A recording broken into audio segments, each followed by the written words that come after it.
is at the very heart of human development. Peace I bring you, the peace of God that surpasses all understanding. That statement attributed to Jesus Christ is not only known to him. I can refer to many religions, both within and without Africa, that talk about peace. Peacemakers and peacemaking is critical because we recognize that without peace, without tranquility, you cannot realize your potential.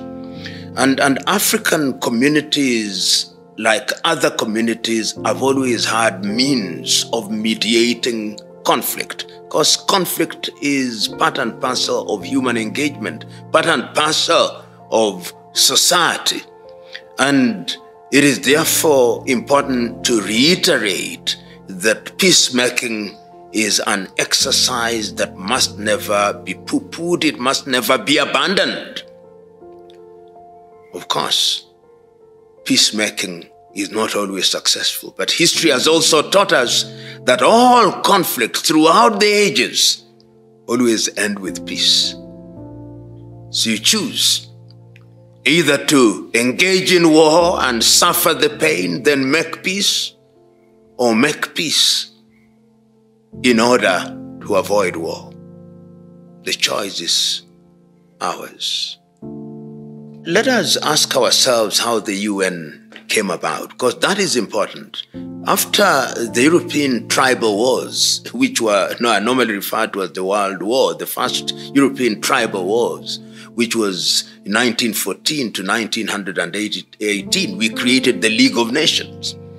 And the whole idea was to create a multinational body which would ensure that there would be no war of that magnitude, of the magnitude that was seen in Europe between 1914 and 1918. But as you and me know, there was another war from 1939 to 1945. Another war came, and the international community as then constituted took the view that the World War II, or the European Tribal War, the second European Tribal Wars, was the war that would end all wars. That is how they sat down in 1945 in San Francisco in the United States of America and came up with the UN, complete with what are called Chapter 7 that deals with peace and security. 3 years later in Paris, in 1948, there was the Universal Declaration of Human Rights.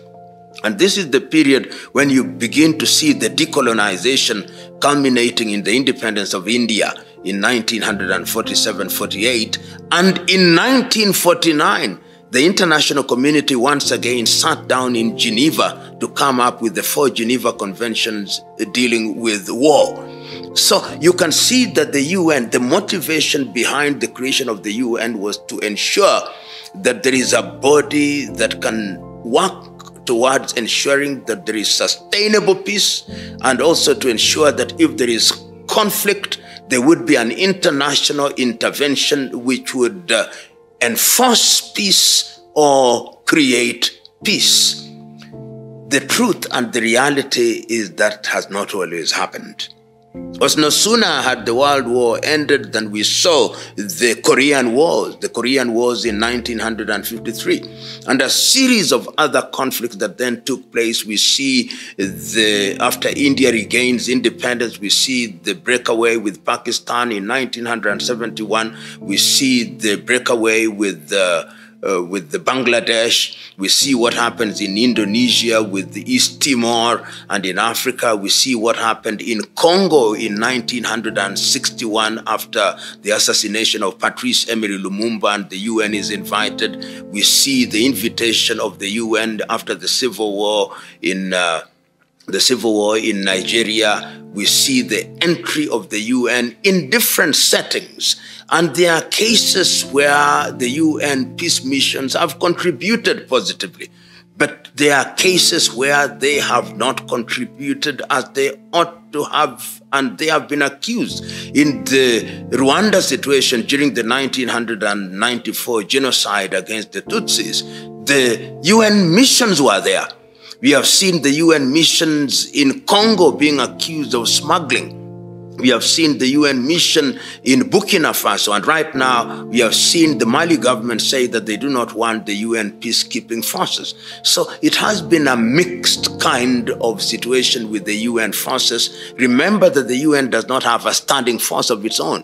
It is the members that contribute the forces for purposes of peace in Somalia, in different places.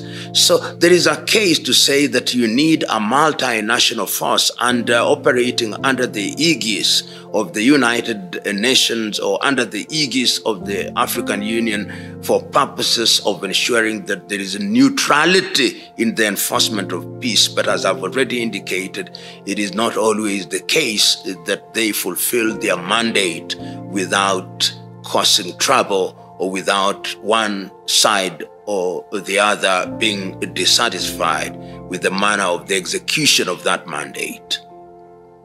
If you look at the situation in Mali, for example, the reason why the UN was asked to go into Mali is because of the insurgency against the Bamako government. And it is true that the insurgency, which is an insurgency informed by bodies such as Al-Qaeda and the Sahelian Al-Qaeda and Boko Haram, the idea was to seize Mali and convert it into an Islamic state.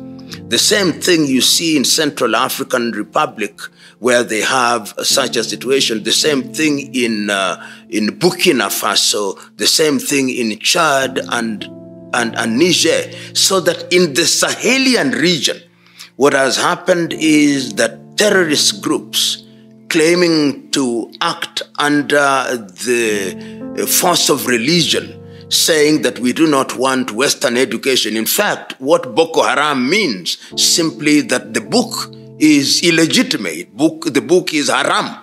And therefore they want to institute a caliphate in those areas. And this is what is called the unrolling of the carpet, what is the Islamization, and we seldom say the Arabization of the entire part of Africa. And when they get into that space, they overwhelm armies. And therefore, when peace is negotiated, you need a body that is going to mediate. Hence, what I've said, as I've said in Mali and Burkina Faso, Central African Republic, and such situations. In Sudan, as we know it today, of course, we did not have a force even after, but there was some kind of UN presence in the Darfur region. And once again, the mandate is what defined how they behave and what kind of force they use. If it is a peacekeeping force, then the amount of deadly force that they can use is only to defend themselves. If they are brought in for purposes of enforcing peace, then the amount of violence that they can use or force that they can use is also determined. So the mandate of these forces are always very clearly spelled out. And we've seen them fail monumentally and dramatically. If you look at the situation in Eastern Congo, where they have been there for over 10 years, MONUSCO, I think, and they are not doing very well because they are individual, they get integrated into the conflicts there, they become part of the smuggling rings, and they are no longer useful either to the country that called them or the mandate that they were called to enforce disappeared. And if you look historically, in 1961, when there was an uprising against the Lumumba government, instigated, as we now know, by the Belgians and the Americans, Lumumba did call the UN force. And in fact, the then Secretary General of the UN, Dag Hammarskjöld, perished when he was on his way to Congo. He himself was very traumatized by the activities in that area. So the UN is a body that we now know needs reform in order to revise its mandate and efficacy of the institutions which operate under its authority. It depends. There have been circumstances where African countries have resolved their problems. And it's not only African. We remember that at one time, there were major problems in Latin America. In Nicaragua, in Colombia, in Brazil, in Argentina. So it is not true that these problems only happen in Africa. In Asia, we remember the problems, as we know, as I've already indicated, in Bangladesh, in Myanmar, in Vietnam, in Colombia, rather in places such as Cambodia and Laos. They have been there. In Asia, we have seen the problems of Korea. But within the continent of Africa, we have had conflicts which have been resolved internally. When there were problems in Sierra Leone and in Liberia, it is the ECOMOG force which was created under the auspices of ECOWAS and led by Nigeria that resolved the problems. So ECOMOG was there. We did not ask the UN to come in. So that was the situation. Much more recently, in the same region, when the president of Liberia or the president of the Gambia did not want to leave office, Yahya Jammeh, once again, it is ECOMOG that resolved that particular problem. We also know that when there was a conflict in the Congo several years ago, it is SADC which was involved in that particular conflict resolution. And we also saw that we have had forces in Southern Sudan which also resolved the problem. So there have been cases when African countries working in unison have resolved their problems, and it is only when they cannot do it because of finances that they have invited the United Nations. And even when they invite the United Nations, you know, that is African forces that are involved. For example, in Somalia, it is the Burundi forces that are involved, it's the Ugandan forces that are involved, it's the Kenyan forces that are involved. It's not as if you have forces from outside who are involved. They may provide financial and logistical support, but the forces are uniquely African. You must know that conflict is a multi-billion-dollar industry. It's a multi-billion-dollar industry. In Eastern Congo, there are estimates which now tell us that there could be over 120 organized armed groups. And when they are organized in that way, they are involved in illicit minings. They are involved in activities which interest gun runners. There is no factory for making guns in the Congo. There is no factory for making bullets in the Congo. So there are people from different parts of the world who want that situation, because in a war situation, you need medicine. You need food. You need water. So the truth is, there are many hidden hands which are involved in perpetuating this conflict situation. Even the UN itself finds itself helpless in the face of this situation. How is it that conflicts cannot end in Libya? How is it that conflicts cannot end in Syria? How is it that conflicts cannot end in the Democratic Republic of Congo? How is it that we have conflicts in the Sahelian region? They are hidden hands, sometimes manipulating and working with local hands. So it is true, there is interference. Because Africa sometimes is a political chessboard and a theater for domination by other world powers. We can learn from those missions that when you listen to governments and when you involve the people and you are sensitive to the realities on the ground, then you will be successful. Because sustainable peace not only requires but demands that you understand the population in which you are operating. And if you go into an arena and you are neutral and non-aligned, then there will be success. But if you want to play politics, as we saw with the UN mission in Rwanda, then you will fail. But if you know that your mandate is that of preserving peace or enforcing peace, then you will always succeed. There is only one lesson to be learned. Fulfill your mandate. Don't be swayed by temporal politics or partisan politics.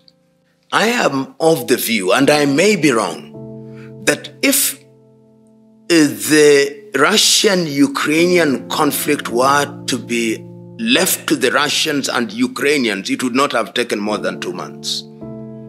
I believe they would have negotiated, and I believe that the war would have ended somehow. But immediately NATO came into the arena. Immediately the war machine and war industry in Europe and America entered into the arena and are supplying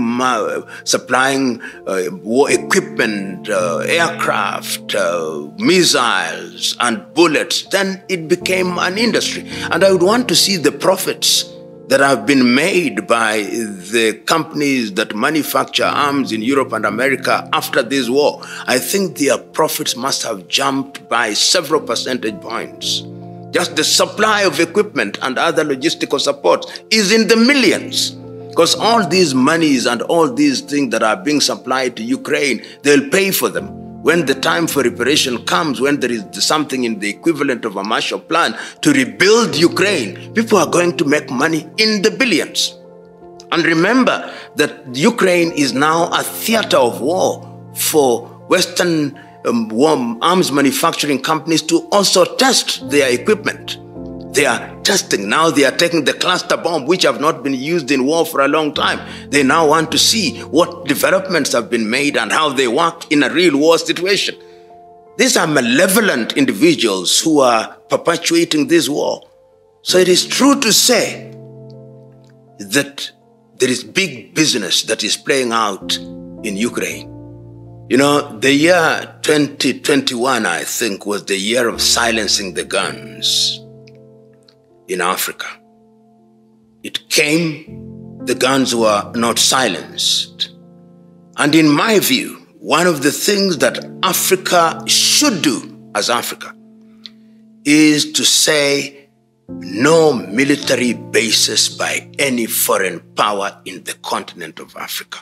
Not an American military base, not a Japanese military base, not a Russian military base, not a Chinese military base, because once you allow those bases to come into your neighborhood, you now become participants in any conflict that arises between or amongst those powers. You go to Djibouti and you see what is happening there. It is a theater, is a place where all these military bases, Japanese, everybody, the ones that I've mentioned.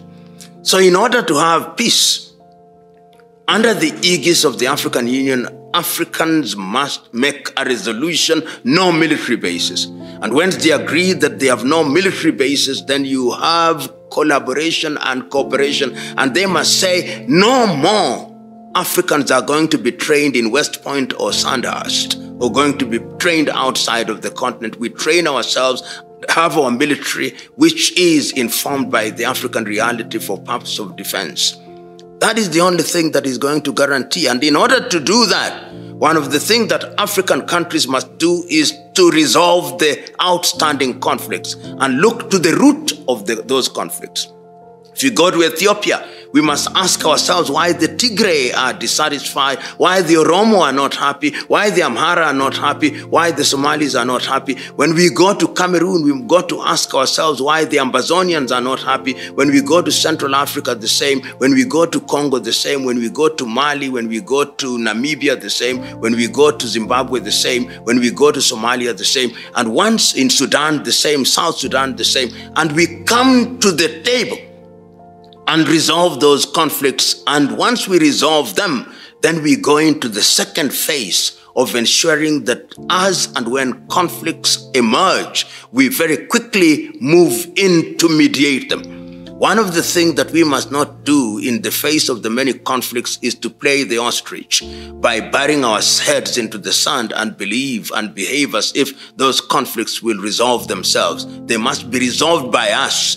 And as long as they are not resolved by us and we allow other hands and other people to resolve them, then we'll be perennially weak. I was myself very dissatisfied recently when I saw that it is the Saudi government and the American governments in Jeddah that are talking about resolving the conflict in Sudan at a time when we have an African Union. And when I see that the IGAD proposal for peace is being rejected, in my view, it is very unfortunate.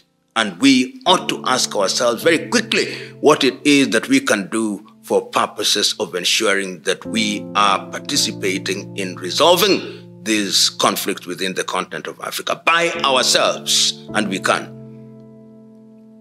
You know, the European NGOs and the American NGOs are part of the problem. Some of them thrive in conflict situations, so they don't want war to end. What will happen if war ends?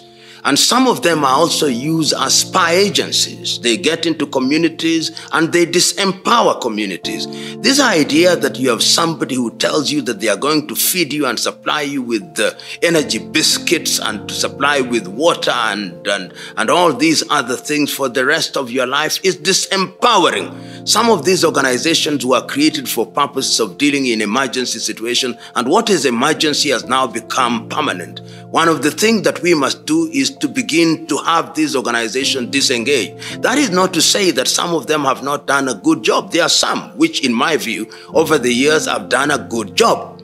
But they must have an exit plan. They must have a plan which ensures that during the period that they are in different countries in the continent of Africa, they empower local agencies. But they do not do that. What they do is that they come into the communities and they drive all these four wheels. As a friend of mine once said, that in certain parts of Africa, you find NGO V8 cars, and if they are fighting malaria, the cars are more than the mosquitoes. Of course, that was said in jest, but it is a statement of how then poverty becomes an industry and conflict becomes an industry. And once it becomes an industry, people don't want the industry to end. It is our duty to say, exit plan. The Eritreans have dealt with such NGOs a little bit firmly. Some would say a little bit unreasonably, but there is something to borrow from the Eritreans on how to deal with these bodies so that they don't become a permanent fixture in our affairs. My thoughts are that there is no one size fits all. I believe that every country, as informed by the realities in the country, must deal with these bodies in the manner that is in the best interest of those countries. That is my reaction number one. My reaction number two, which is much more overarching, is that we should not allow our domestic problems to be resolved by outsiders. Really, the fact that you have external bodies that are created by other governments or by people in other countries resolving your domestic problems is in itself something that is undesirable. And it ought to happen only as a way of dealing with an emergency situation. It's as if your house is on fire. You don't need the firefighters to be a resident in your room, to occupy a room in your house. Once they have put off the fire, let them go back to the fire station. But we have firefighters who now say they want a bedroom in your house because they fear that fire can arise at any time. I don't think that that is the way to deal with it. We've got to resolve it differently. And the sooner we do, the better. Africa can do better, should have done better, but continues to punch below our weight. And when I look at our circumstances, the truth is we have been our own best helpers. All these things you see in terms of aid and other things, if you look at them keenly, they don't contribute more than 30% to the things that drive Africa. And Africa is largely rural. And in rural Africa, the women particularly are involved in production and feeding their families. They have no connection to the banks. They have no connection to foreign powers. The truth is, 70% in our own way, we are supporting our affairs. But the other parts of the world, particularly Europeans and Americans, if they give you $1, you think they've given you $1 million. They shout about it. They give you a bag of maize which bears their name. It is like giving somebody a gift of a shirt and they write in the breast pocket of the shirt, this shirt was donated to you. Surely, these givers who humiliate the receivers, they are not the ones that we want. My answer is, we are solving more than 70% of our problems. Those who help us, 30%, make so much noise that you'd think that if it were not for them, we would be dead and gone. That is not the truth. You know, you never know the instructions that the personnel in these NGOs have. And I want to believe, and I may be wrong, that many of these NGOs are also conduits for agencies, spy agencies from their country. And that they report directly on a daily basis. Sometimes they may not even know. But when they file their reports about situations in the countries in which they are resident, that is used as raw material for intelligence. That is why they are funded. That is why they are enabled. That is why people contribute to them and they are tax exempt. So they are not innocent. These are Trojan horses, some of them, and they are used quite effectively. Every country does regulate. In Kenya, you'll find there is the NGO Bureau, and in many other countries, they are regulated. But the regulation that is in many African countries is very weak because we need the money, and well, we think we need the money. We just slap them on the wrist. They come and they settle and they have status. Some of them even enjoy diplomatic status. That is how powerful they are, because the countries from which they come are powerful. The countries from which they come are so-called donors or development partners or whatever you want to call them, as they keep on changing their names. But really, they may change the name, but the intention and the agenda remains one: to control, to disempower, under the guise of supporting and helping. How do you close your factory? Kibera is a factory for NGOs. So on a single item, and I say this from a point of knowledge, on a single item like the provision of clean water and sanitation, there are hundreds of NGOs that have been active in Kibera for the last 20 years. And yet when you go to Kibera, you still see water which is not potable being carried in jerrycans. Why? Because they don't want to solve the problem. They don't want to solve the problem, because if you solve the problem, then you lose a job. That is how you must see these. And we must have time and a timetable for them. I think President Paul Kagame of Rwanda does it very well. He actually wants to know what you are doing and when you are leaving, because you ought not to be permanent in that area. But we have been lulled into a false sense of security by these NGOs. They come and say, we are giving you water, we sink this borehole, we have this school feeding program, and they keep on feeding you, and they tell you not to feed yourself, so you forget how to seek food. You rely on donor aid, and you remain a child for life. You remain a beggar for life. You remain an object of pity for life. You remain a person whose esteem has been destroyed for life. You remain fodder for life. You are dehumanized for life. You are humiliated for life. Sad.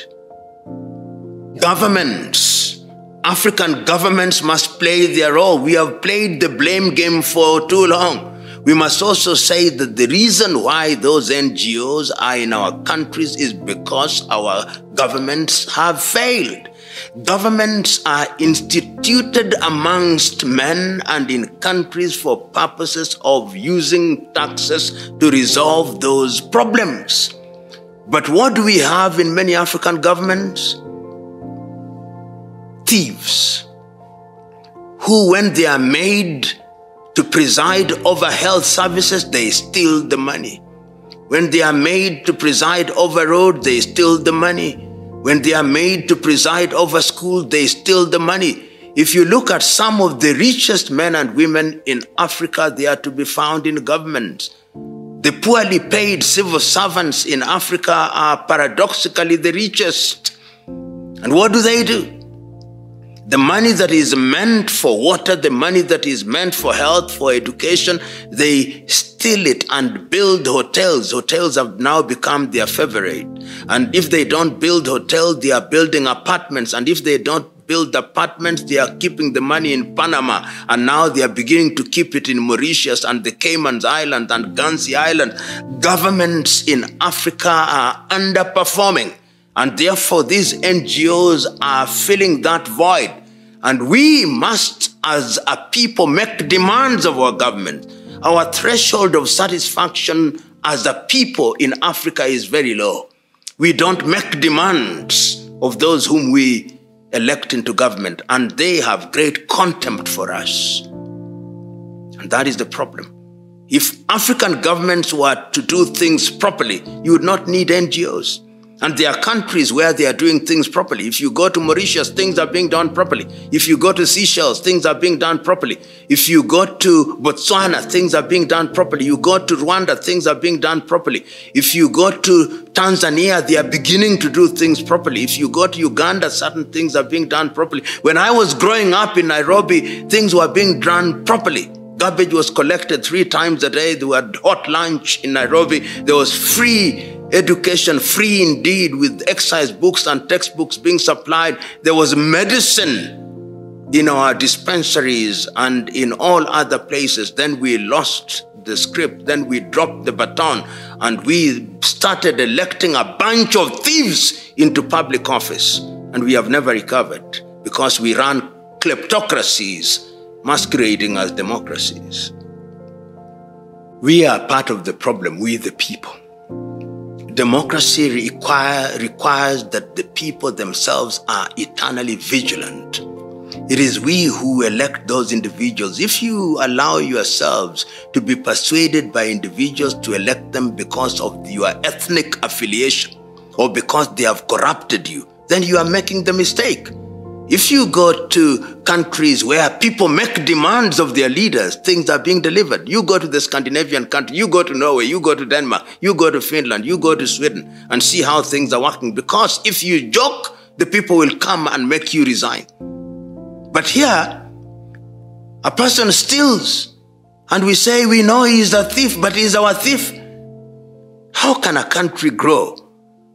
A friend of mine once told me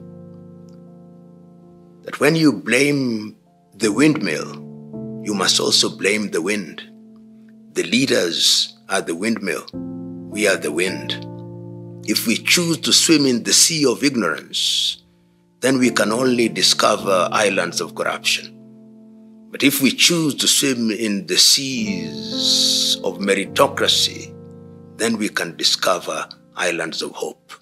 The choice is ours. For the moment, we have chosen to drink from the poisoned chalice of ethnicity and corruption, and we are reaping the dividends, bitter fruits. Africa is not just about to isolate herself, but we must be very wary of how we structure those engagements. Because when the Chinese or indeed any other power comes to Africa or goes anywhere, they do it in a manner that will be in their best interest, and I have no problem with that. The problem with Africa is that we don't define our interests. We are quick to sign on the dotted lines. We must not. We must interrogate the thing that we sign. We must debate. Right now, you may know what is happening in Botswana and in Namibia.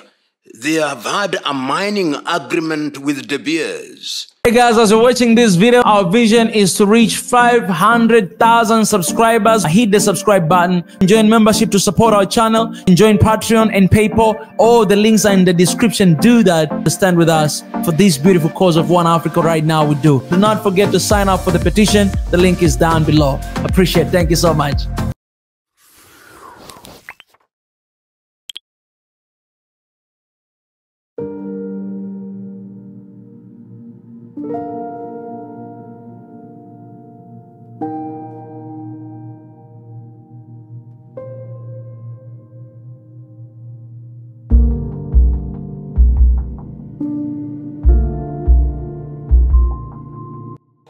It is true that many countries in Africa, and therefore the continent of Africa compared to others, is not as economically developed as she should be, given the resources that she has, both human resources, which I consider to be the most important resource, and natural resource.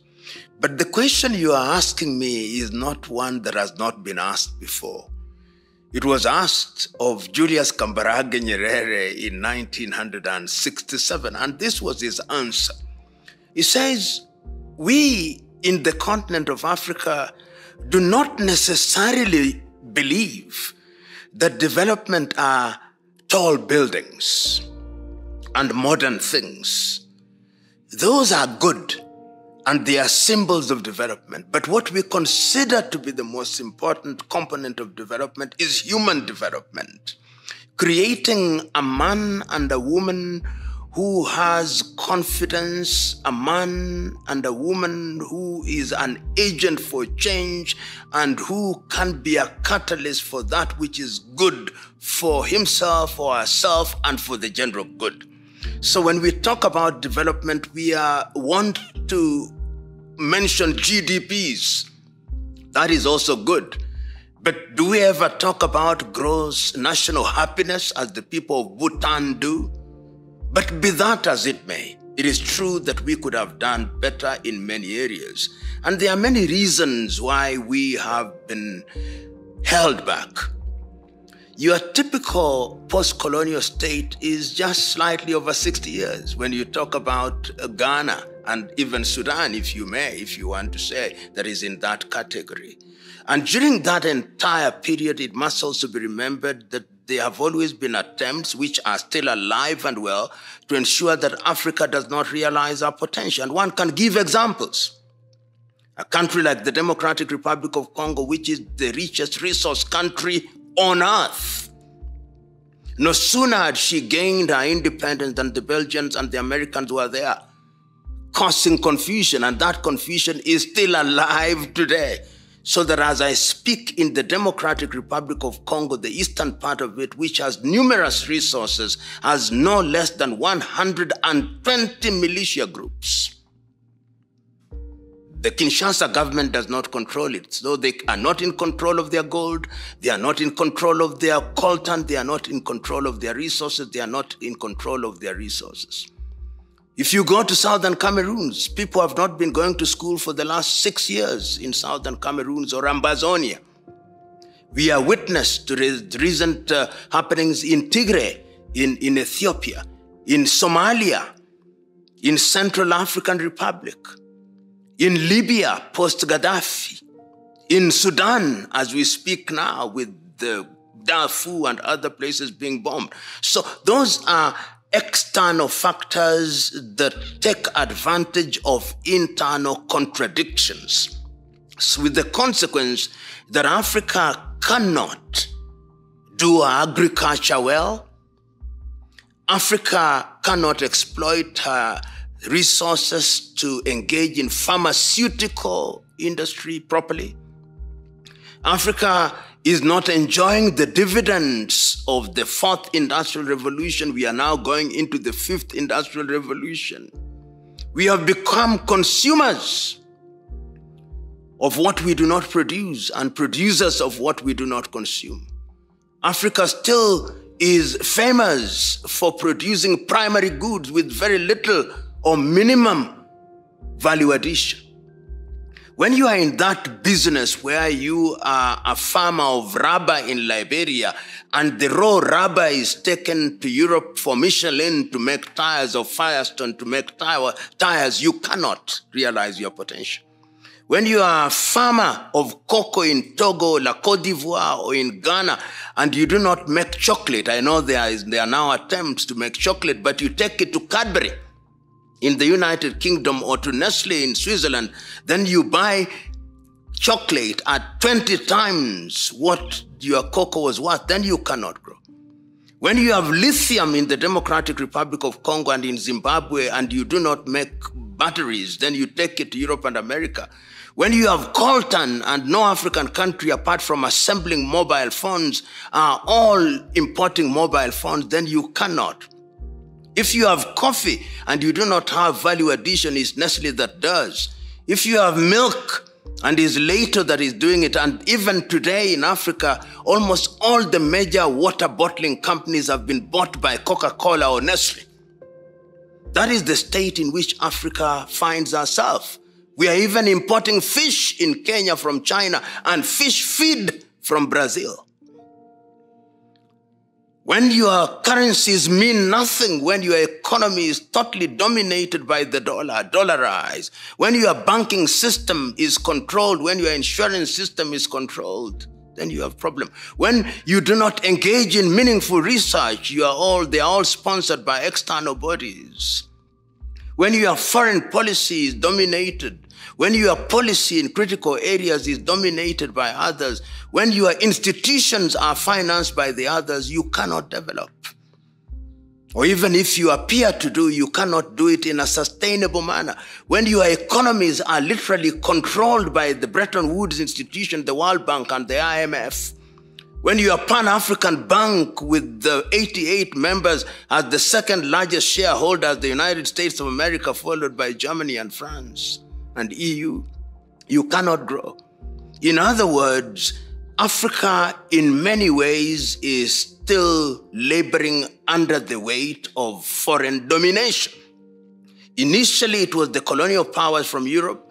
Then after the war, it is the single largest and biggest hegemon, the United States of America. We now see the Chinese in the last few years are coming very, very strongly. We see the Turks are coming very strongly. The GCC countries, including Saudi Arabia, Qatar, Bahrain, Oman, all these countries are coming in very strongly. The net effect is, as somebody once said, when you are wearing a borrowed coat, you cannot do that with confidence. That is the state of Africa. And that is the state that we must deal with. We appeared to regain political independence, but the most important thing that can undergird that political independence is economic independence, which we don't have in many African countries. That is why sanctions work very effectively against African countries. A country like Zimbabwe, laboring under sanctions.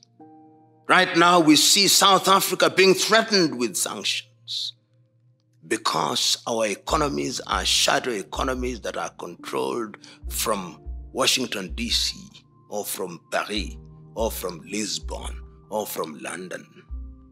We must cut that umbilical cord. If we don't, as the saying goes, the puppeteer will continue to control the puppet. And that is why very easily, despite the protestation of African heads of state to the contrary, when they are summoned to all these meetings that they go to, they are summoned to Washington to be told what to do. They are summoned to Sochi to be told what to do. They are summoned to Tokyo to be told what to do. They are summoned to Paris to be told what to do. They are summoned to Brussels to be told what to do. They are divided so that they enter into unfavorable bilateral arrangement to the detriment of the region and the continent. Africa must do what others have done. Energy. We must generate enough energy or sufficient energy to industrialize. Value addition. We must stop the brain drain. Some of our best men and women are outside. We must be in the nuclear age. We must be in the artificial intelligence age. As I speak to you now, we don't control technology. Twitter. All these, the internet, we don't. It is controlled from elsewhere. The experience of others tells us why China is what China is, why Japan is what she is, why Korea is what she is, why Vietnam is now becoming what it is becoming, is because they said in order to be in a position to completely realize sustainable development, we must control the levers of development. If we don't, then we will be controlled and manipulated. We are colonized. If anybody ever doubted that, that is why. And Kwame Nkrumah was ahead of his times in this regard. When in 1965, he wrote the book Neocolonialism, the last stage of imperialism and the most dangerous, he recognized that if you don't have economic independence, then you will be controlled and you will be manipulated. There is a great Korean economist, Ha Jun Chang, who has written a book called The Bad Samaritans.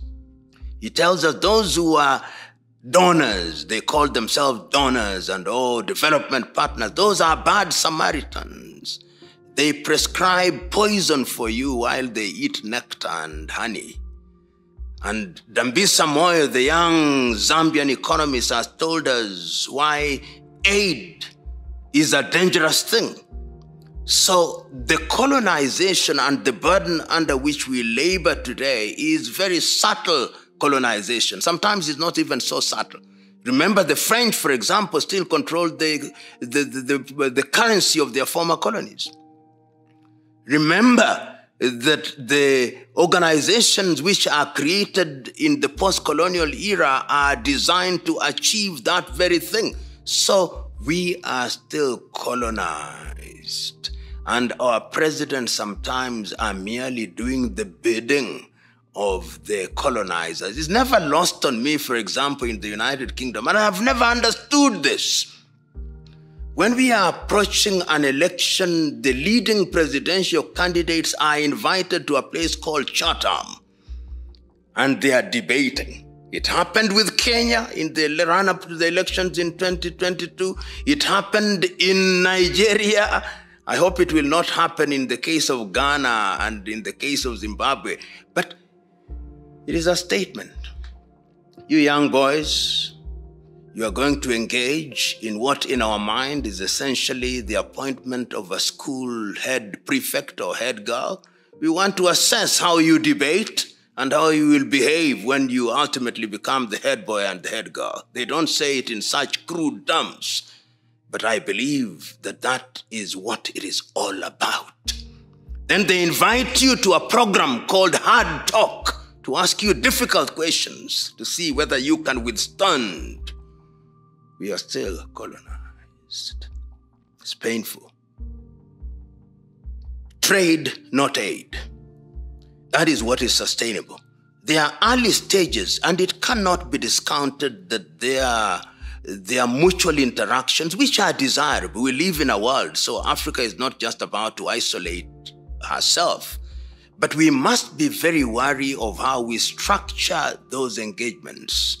Because when the Chinese or indeed any other power comes to Africa or goes anywhere, they do it in a manner that will be in their best interest. And I have no problem with that. The problem with Africa is that we don't define our interests.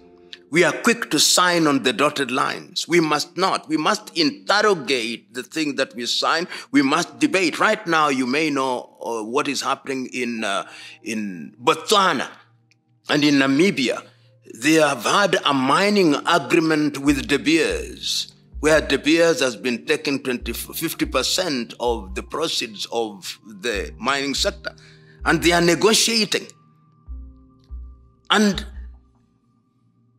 in my view, they should be demanding 80%, not 50%. The same thing with Namibia. Has it happened before? Yes, it happened. The former president of Tanzania, John Joseph Pombe Magufuli, told Barrick and Acacia, you have not paid taxes for so many years, pay the tax. Barrick, we are entering into an agreement with you. We know we don't have the technology. We want transfer of technology and we want the share of the proceeds to increase. And it happened. It can be done. If you are a poor negotiator, you'll be manipulated. So the time has also come for we who are Africans to stop constantly blaming others. We have seen countries which after independence through enlightened leadership have done the right thing. Singapore, a little country with no more than 2 million people under the leadership of Lee Kuan Yew and his compatriots, did a good thing. Even in the Arab world, in the Emiratis, Qatar. The problem of Africa partly is that we are very bad political leaders. Terrible political leaders, people who don't care for their countries. And it is political bad manners and their thirst and hunger for primitive accumulation and theft on an industrial scale that sometimes undermines the continent of Africa. So the first thing that we must do is to be very clear about the men and women that we give the opportunity to serve us. It all starts from the top. If the head of the fish is rotten, that fish is rotten. History has demonstrated that not once, not twice, but times without number. There is no perfect leader, but there is one thing that I know, that when our people are enlightened, then when our people know what they want and they know the power of the vote, they will invariably elect men and women who are capable of serving them well. And democracy and good governance demands eternal vigilance. The people must be eternally vigilant because power corrupts and absolute power corrupts absolutely. In Africa, where you have leaders who are bankrupt, policy bankruptcy, what they do is to manipulate the population along tribal lines, along religious lines, and through corruption. So what must we do is to immunize the population through awareness. It's not easy, but it must be done. Have I seen countries where that has been done? Yes, I have. Tanzania is one such country where you had a leader who was selfless. He made his mistakes, but he came out. And today, Tanzania, with over 160 ethnic groups, you never hear about tribe as a basis for political mobilization. Ethnicity is to be celebrated culturally. Botswana is yet another country that did that. Rwanda is trying despite her difficulties. Uganda in the first 10 years of President Museveni also did very well. So one can give a number of countries where efforts are being made. Mozambique during the period of Samora and Chisano. And even Ghana, we saw that happening. So there are examples that can be cited to demonstrate that good efforts are being made. Kenya has had her problems, but it has, during short spaces, also demonstrated that if the people are vigilant and liberated from ethnicity, the problem will be minimized. It can be done. And indeed must be done. You know, I think it is President Museveni who put it very well that when we say that African countries are developed, it's like a competition among dwarfs as to which dwarf is taller than the other. With a GDP of 110 billion United States dollars, with a population of 55 million, this is a weak economy.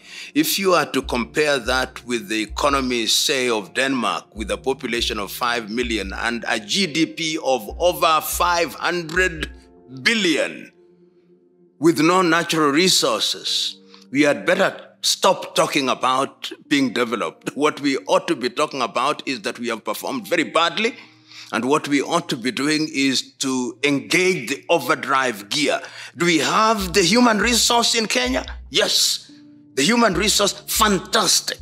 You travel across this country and you see Kenyans in unique places. Do we have human resources in Nigeria? Amazing. There is not a country in the world which has the kind of human resource that Nigeria has dispersed in Ghana and in many countries. So what we ought to do is to create an enabling environment and to have clear development plans and have pronouncements which are implemented. Our problem is implementation. Can it be done? It has been done. You and me know and have been witnesses to a little desert called Dubai. In 30 years, they have succeeded in doing amazing things. Qatar, Oman, Bahrain, Brunei. It can be done. So I'm suggesting to we of the African stock, wherever we are, the time is now to wake up and begin to do the right things. The old saying goes, when you are looking for fish, you don't climb trees. We've been climbing trees for too long in search of fish. We'll never find them there. This thing called democracy, we must define it for ourselves. I no longer use it as frequently as I used to do in my younger day. I now talk about governance. And what do I mean governance? I mean involvement of people in formulation of policies that are going to be implemented for their benefit. Does it have a one-size-fits-all? No, it varies from country to country, and then it must be adapted in a manner that addresses the historical context in which it is being dealt with. So that what one sees in a country such as Rwanda is discipline. What we can borrow from Rwanda is a disciplined leadership that is clear about what they want. And when you have lived in an environment where everything goes, then when discipline is introduced, you label it dictatorship. So my view is discipline is critical, and subscription to the rule of law is also critical. Allowing people to participate and ideas to compete, because good governance, which sometimes is called democracy, is a competition of ideas, is a buffet of ideas where the weak ideas give way to the strong ideas. And if an idea is found not to have been good, then it is replaced by a better idea. So I think discipline is at the very heart of sustainable development. In most African countries, we think that by changing the constitution we'll solve the problem. Political bad manners cannot be solved through constitutional amendments. We must just have what I call a character and behavioral transplant. If we have that, then our countries are going to move. And we must also have sustainable peace. You know, because we are part of the world.